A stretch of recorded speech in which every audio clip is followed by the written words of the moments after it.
The question everyone keeps asking is whether China will invade Taiwan, but that question may be too narrow because it assumes the crisis has to arrive in the most visible and dramatic form, with missiles, warships, emergency speeches, and markets collapsing in a single morning.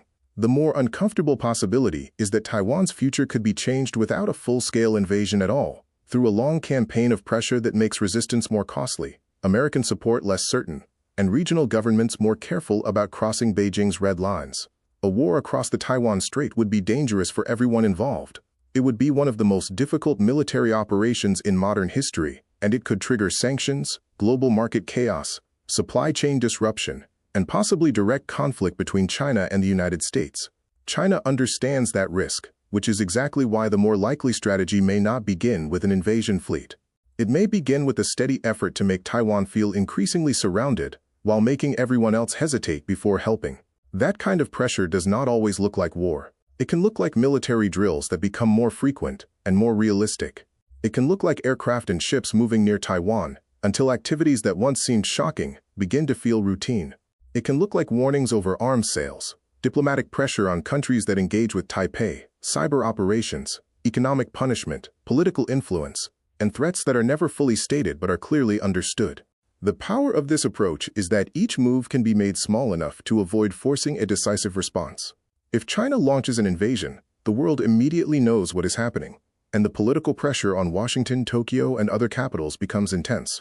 If China instead uses exercises, patrols, sanctions, inspections, cyber attacks, and selective coercion, the situation becomes harder to define. Governments then have to decide whether each individual action is serious enough to risk escalation, and hesitation itself becomes part of the pressure. This is where Taiwan becomes more than a local dispute. It is a test of whether the American-led order in Asia can still hold when challenged by a China that is far more powerful than it was a generation ago.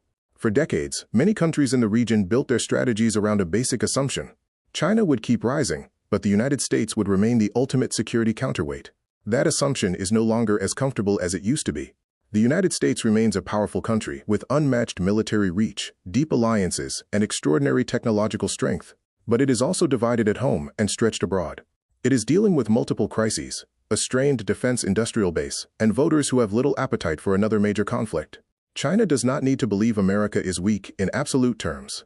It only needs to believe that American leaders will hesitate when faced with a slow-moving crisis, where the costs of intervention are immediate, and the costs of non-intervention are gradual. That is the opening Beijing may try to exploit. Taiwan is also central to the global economy, in a way that makes the entire issue more explosive. The island sits at the heart of the world's advanced semiconductor supply chain, and those chips are essential for artificial intelligence, cloud computing, smartphones, weapon systems, electric vehicles, financial infrastructure, and almost every serious technology story of the next decade. Oil shaped the geopolitics of the 20th century, but advanced chips now occupy a similar strategic position, and Taiwan is one of the places where the modern digital economy becomes physically real. This gives Taiwan a strange kind of protection, but it also creates vulnerability. The world depends on Taiwan so heavily that any threat to the flow of chips can become a financial weapon. China does not have to destroy factories or blockade the island permanently to create panic. Even the credible possibility of disruption could shake markets, pressure companies, and force governments into emergency calculations. That is why a Taiwan crisis may show up in markets before it shows up as a battlefield. A major Chinese exercise near shipping routes, a warning about foreign interference, a delay in a weapons package, or a sudden cyber incident could be enough to make investors rethink the stability of the AI boom. The connection between geopolitics and stock prices is no longer abstract when so much of the world's technological future depends on a small number of highly specialized facilities located in a contested region. For Beijing, this kind of leverage is useful because it allows pressure to be applied without immediately crossing the threshold into open war. A threat that everyone believes can sometimes achieve more than an attack that everyone condemns. The goal may not be to force a surrender in one dramatic moment, but to slowly change the assumptions under which Taiwan, the United States, and regional governments make decisions. Taiwan's own politics make the situation even more complicated. The island has a strong democratic identity, but its voters do not all think about China in the same way. Some favor a harder line and deeper security cooperation with the United States. Others prefer dialogue and lower tension. Many people want to preserve the status quo, because formal independence and unification both carry serious risks. This gives Beijing room to work through pressure, incentives, fear, and political messaging, especially if it can convince enough people that resistance brings danger while accommodation brings stability. None of this means Taiwan is helpless. Taiwan has real strengths, including difficult geography, strong technology, a capable society, international sympathy, and growing awareness that defense can no longer be treated as someone else's problem. Its military strategy has been shifting toward systems that could make coercion or invasion more costly, including drones, missiles, mobile defenses, and preparations for gray zone conflict. Taiwan does not need to defeat China in a conventional contest ship for ship or aircraft for aircraft. It needs to make the cost of force high enough that Beijing keeps searching for less violent ways to achieve its goals. China also faces constraints that are sometimes ignored in dramatic invasion scenarios.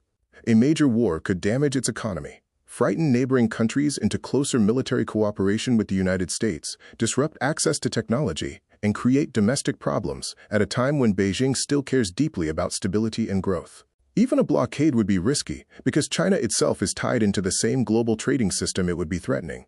The fact that China has pressure tools does not mean it can use them without consequences. The danger comes from the middle ground, where China may believe it can push hard enough to change behavior, but not so hard that it triggers a united response. That middle ground is where accidents happen, where leaders misread one another, and where political incentives can turn a controlled crisis into something much larger.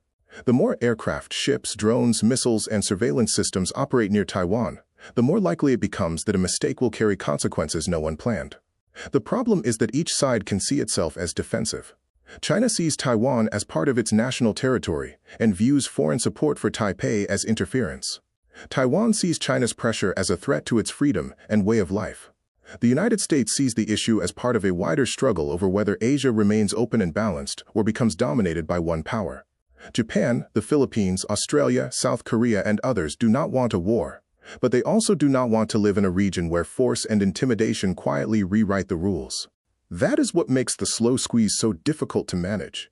If China moves too aggressively, it risks backlash. If the United States responds too forcefully, it risks escalation. If Taiwan pushes too hard, it may provoke greater pressure. If Taiwan bends too much, it may lose room to decide its own future. Every player is trying to avoid disaster, while also trying not to appear weak. And that is not a stable emotional environment for a crisis involving nuclear powers, advanced weapons, and the world's most important chip supply chain. The old status quo depended on ambiguity. Taiwan would not formally declare independence, China would not use force, and the United States would support Taiwan without making an unconditional public promise to fight. That arrangement worked because all sides had reasons to live with it. The problem is that power has shifted, politics have hardened, technology has raised the stakes, and the room for comfortable ambiguity has narrowed. A future crisis may not begin with a single shocking event. It may unfold through repeated episodes that each seem temporary. A large exercise becomes a warning becomes a precedent becomes the new normal, a new normal becomes the basis for the next demand. Eventually, the strategic environment changes even though no one can point to the exact moment when peace ended. This is why the invasion question can be misleading. An invasion is only one way to change Taiwan's future, and it may be the most dangerous option for Beijing. The more subtle path is to make Taiwan's choices smaller over time, while convincing the United States and its allies that confrontation is too costly. In that world, China would not need to defeat America in a direct war. It would only need to make American intervention politically, economically, and militarily unattractive each time a new crisis appears. The hardest part is that this approach could appear successful right up until it fails. Pressure can produce caution, but too much pressure can produce resistance.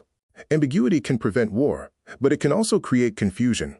A threat can deter action, but it can also trap leaders who feel they must prove credibility. The danger is not only that someone plans a war.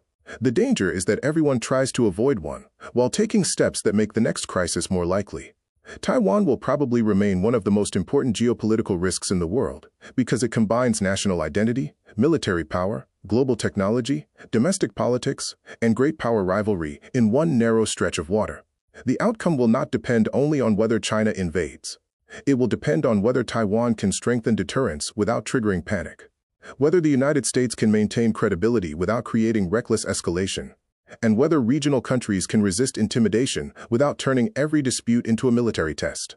The world should pay attention not only to the spectacular scenarios, but also to the quiet changes in behavior. When governments become more cautious about meeting Taiwanese officials, when companies change their language to avoid angering Beijing, when arms sales are delayed, when military drills become routine, when regional leaders hedge more openly, And when investors start treating Taiwan as a permanent risk to the AI supply chain, the balance may already be shifting.